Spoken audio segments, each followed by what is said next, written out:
What's up, guys? We are back for another Marvel Legends review, taking a look at a set of figures that was only announced a few months ago, but is knocking off two very big 90s mutant wants off of my list. So today we're taking a look at the Havoc and Polaris 90s X Factor 2-pack.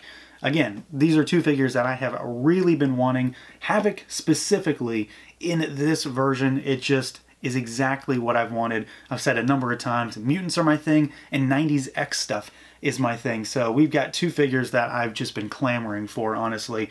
But there's a lot more going on to this set than just the figures. And I normally don't get too crazy into Marvel Legends packaging, but this stuff right here is really hammering home the nostalgia angle that they're playing here. So you've got your standard style Legends 2-pack box, so that wider format box. You got your figures in the window, X-Men logo down there on the bottom, but this is done up in a bright blue motif for a very specific reason. You've got artwork on the side, but then you've also got artwork on the back, and this is where things get kind of crazy, because it's not just artwork or product shots. These are the fronts and backs of the 90s X-Men card set for Havoc and Polaris. This is something that just ticks off a number of boxes for me because, one, I lived and breathed Marvel cards as a kid. I still have these cards now, and the artwork is just perfect. It is everything 90s when it comes to X-Men stuff. So they could not have picked a better way to kind of package these figures. I think they know exactly what they're doing, and frankly, I'm glad they're doing it. So you've got a really cool looking set of figures, even if for some reason you aren't going to take these out. But of course, we're taking them out. So let's do it. Let's pull these guys out and take a look. All right, and here they are out of the package, our X Factor, Havoc, and Polaris figures. Again, figures that I have really just been clamoring for. There's really no other way to describe my anticipation for this set.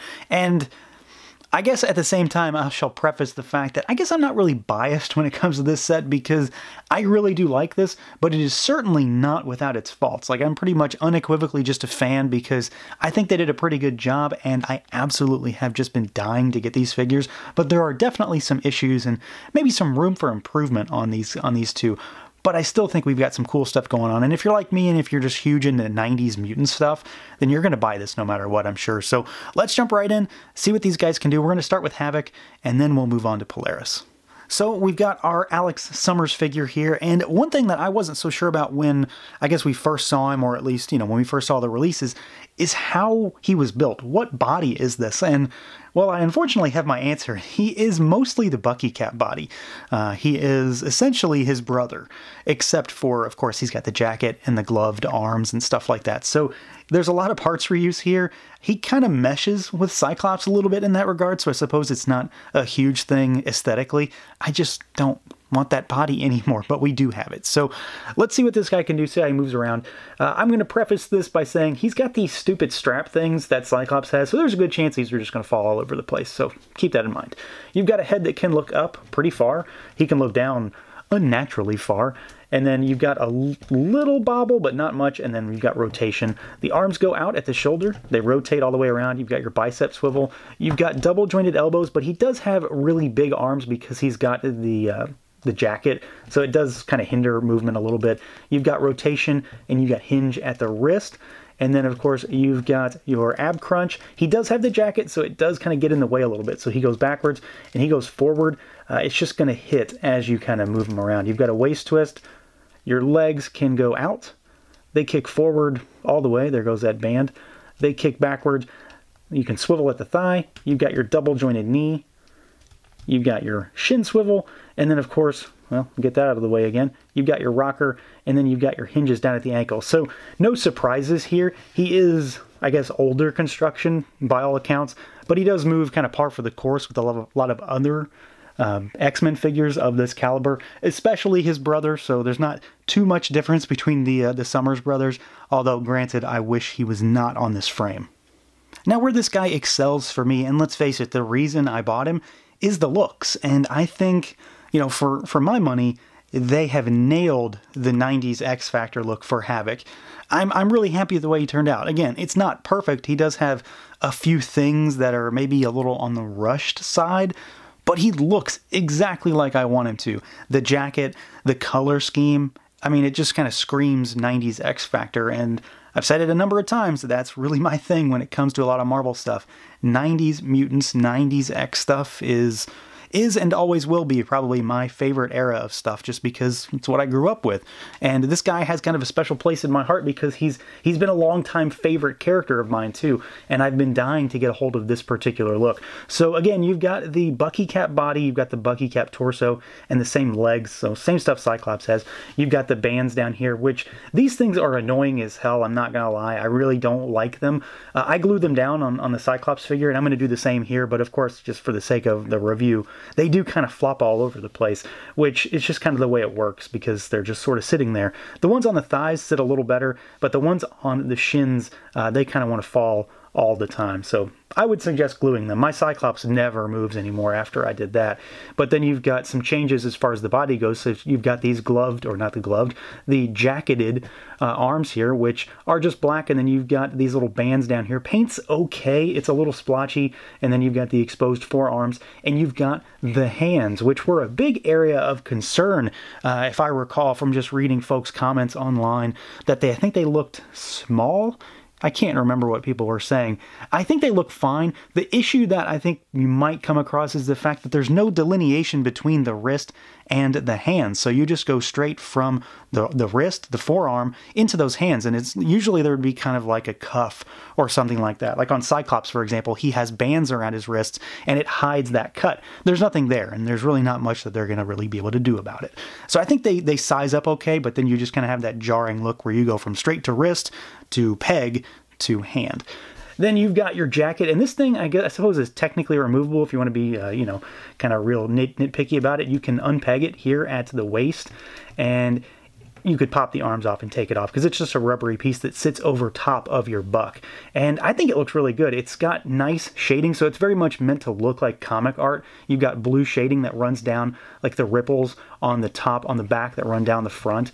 You've got the yellow zipper, which is sculpted really well, and then you've got more of that blue shading on like the quilted insides and then the inner portions, and then there's the big X on his chest. It is a little fuzzy, which really isn't too uncommon when it comes to line work on figures, but again, it's something to note. And then he's got the X tampoed on his chest, which here is really clean and really crisp and quite vibrant, and the red, of course, pops against all the blues and blacks on this figure. So, you know, he's not perfect. He's certainly got some paint imperfections, and again, he's not exactly on a body that I really like, but I think they nailed the look, and the jacket makes him look really beefy, which is kind of a hallmark thing for Havoc of this era as well. He always kind of looked a little bit larger, and this really, really hammers it home. I think it kind of adds a little bit of a puffiness to him, a little bit of just more heft and girth. And despite the fact that I have, of course, a little nitpicky thing here and there, he looks like Havoc, and, well, that's what I wanted. But where this figure really sells the look that I've been going for, the look that I've been wanting for a 90s Havoc, is the head sculpt, and I think they absolutely nailed this. The paintwork here is surprisingly better, not because it should be or because it, you know, is worse anywhere else, just because there is a few little nitpicky things on the body, but why is it so markedly different up top? I'm not complaining about it, it's just kind of I'm kind of surprised. So the one area that I'm glad it is as good as can be, it thankfully is as good as can be. So you've got great line work around the mask on the face. The eyes are straight, crisp, clear. The hair is really nicely done. Some wash in there, and just the windswept look to it. The layers of the hair that roll over each other just works. It's exactly what I needed. And this is 90s Havoc. They nailed the head sculpt, and in the sense that there are a few little things on the body that I don't really care for, you know, again, nitpicky things, it's all kind of overshadowed in the fact that I'm instantly drawn to this head sculpt, and it looks just fantastic on my figure.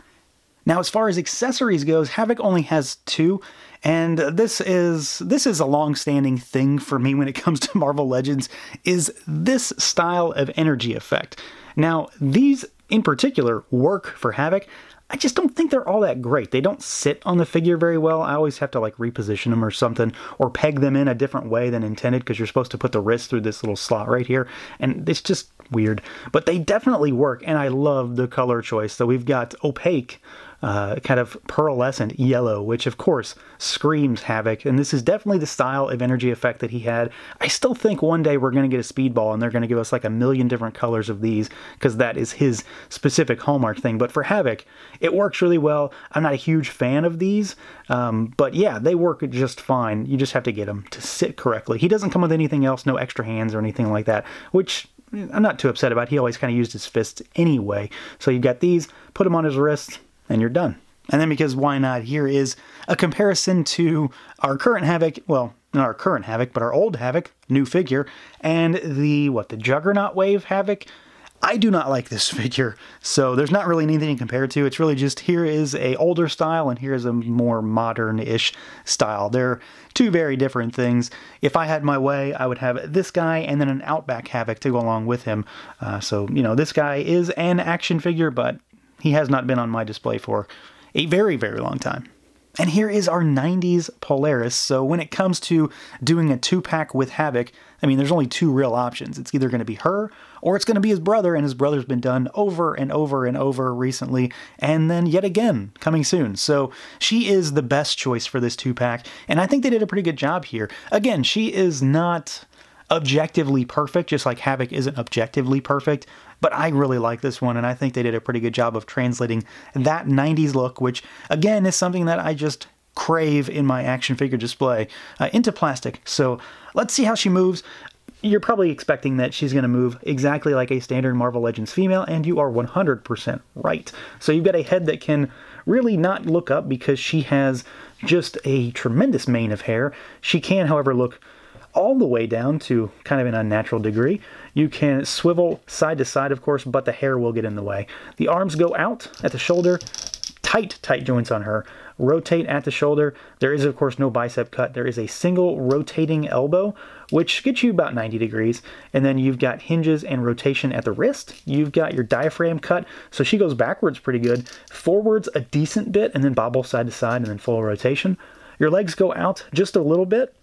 They kick more than 90 degrees forward, and then you get a little bit on the back. You've got your thigh cut.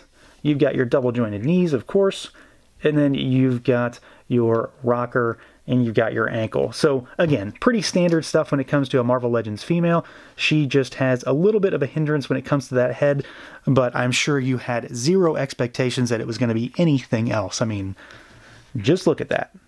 But just like Havoc, this figure for me comes down to the looks. Plain and simple, she needed to look like a 90s version of herself, and she does, and I think they did a pretty good job here.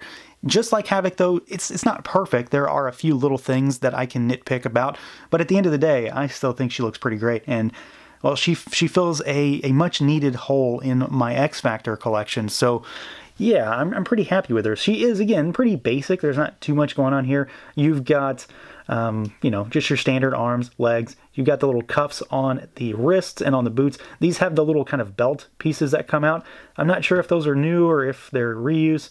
I have the hardest time placing some of this stuff sometimes. You've got a belt piece that sits on her waist. It's kind of a asymmetrical, off-kilter kind of belt, so it hangs a little lower, but then it's also not, you know, straight all the way around. It does have a little bit of a hang to it down there. Otherwise, though, she's mostly just blue, and with a little bit of a metallic sheen in there, too. It's not straight flat blue. There's a little pearliness to it, and then you've got the yellow that runs down her midriff and then onto her chest. There is a little bit of bleeding around the neck, which is a little unsightly, but it's not too bad. It's more of that kind of fuzziness that we had with Havoc.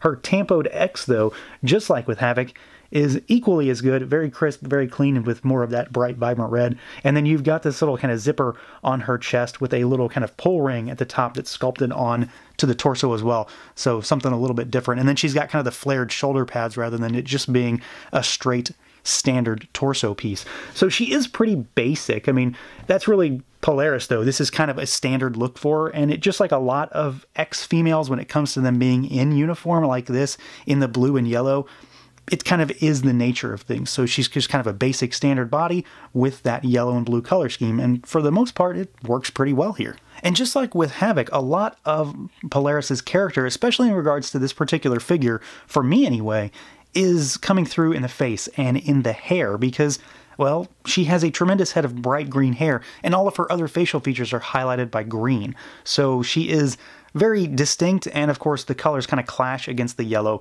and the blue. And I was a big fan of that Polaris from the Warlock wave, so having this one is just kind of, you know, another good thing for me, because I was happy with that figure, and this is more of the classic look, and it's just kind of the best of both worlds. So you've got a very, very nicely done face. I think the sculpt on it's really solid. The face expression is, well, it's kind of bland, but that's kind of the thing with a lot of Legends, so I'm not too surprised there. She's got really clean and crisp eyebrows. The eyes are straight. Everything looks correct. Metallic, pearly lips, which works really well for me. That's similar to what we got with the Warlock Wave figure as well. But a lot of what really makes this figure work for me is this head of hair, because, well, the sculpt is tremendous for a Legends figure. I think they did a really solid job on this, and there is a good bit of color shading on here as well, because there's different layers of green. You've got a brighter, vibrant green up top, and then a more muted, and then more of that bright, and then kind of more muted around the edges. So they didn't just give you kind of a flat bit of green plastic, well, blob of plastic. They kind of went and actually gave you a little bit of paint detail to, one, bring out the sculpt, but then actually highlight some of the detail and not make it so monotone. So this kind of helps to make it stand out. So on top of the fact that I enjoy the head sculpt, the hair sculpt is an added bonus, and then you get even more paint there to just kind of bring it all together. And then for accessories, Polaris comes with basically the same kind of stuff you would expect based on what Havoc came with, except she does include an extra set of hands. So instead of using just these splayed finger hands, you can mix and match in a set of fists. So swap them in and out, one of each, or just swap the whole hand set out. So you've got those options, but then of course, as you might expect, you've got a set of energy effect pieces, and this is exactly the kind of thing that you would expect to get for this figure, because they match her power set, they match the look in the comics pretty well. I still have the same comments here as with Havoc. They're kind of hard to use because they never really want to stay in place all that well, but they do the job correctly, and they do look correct for the figure. And I love having another color set for these, because the other Polarises were kind of a more translucent green. So you've got a few options here, but of course I'm always going to be sticking with the splayed finger hands and then the energy effects. And then of course, just like with Havoc, here is a comparison between our, well, old but new figure and our more modern but older figure from the Warlock Wave. So there's not a great deal to compare to in comparison to the Havoc comparison. I do like this figure still, and I enjoy this one, and this one has been on display. She's not really going to be replaced, just moved to a different spot. So you've got two solid figures as far as I'm concerned. I'm still a big fan of this one, but this is exactly what I needed. So there's not really a lot to compare to. It's more just one of those, here's the old look, here's a more modern look for your display. So overall, I am a big fan of this set. Now, that doesn't mean these are perfect, because they definitely aren't. Both of them have some paint imperfections here and there. Havoc needs those bands glued down, and they both have those effects that I'm just gonna have to make work, but they do work for these two figures. My biggest thing for this is just the fact that I've wanted these characters, and I think Hasbro did a pretty good job of rendering them in plastic. They look exactly like their 90s comic counterparts, which is really what I've just wanted. I need that 90s nostalgia look on my shelf. And this gets me one step closer, well, two steps closer to getting more of that represented. So despite the fact that I do have a few nitpicky things here and there, I could really not recommend this set enough. If you're a big 90s X fan like me, you simply have to get it. There's really no reason not to. It's going to go really well with all your X-Men, and then of course we're going to get a full X-Factor team. You just know we're almost done once we get that Strong Guy Bath. There's only really one more big character we absolutely have to have with Wolfsbane, and then we'll have a full team for all intents and purposes. So if you're a big fan of this stuff, absolutely rush out and get it. I think you'll be really happy with it, even if there is a few little paint slops here and there. So that's going to do it for this look at the 90s X-Factor Havoc and Polaris 2-pack. Let me know what you guys think. Feel free to like, comment, subscribe, and share, and until next time.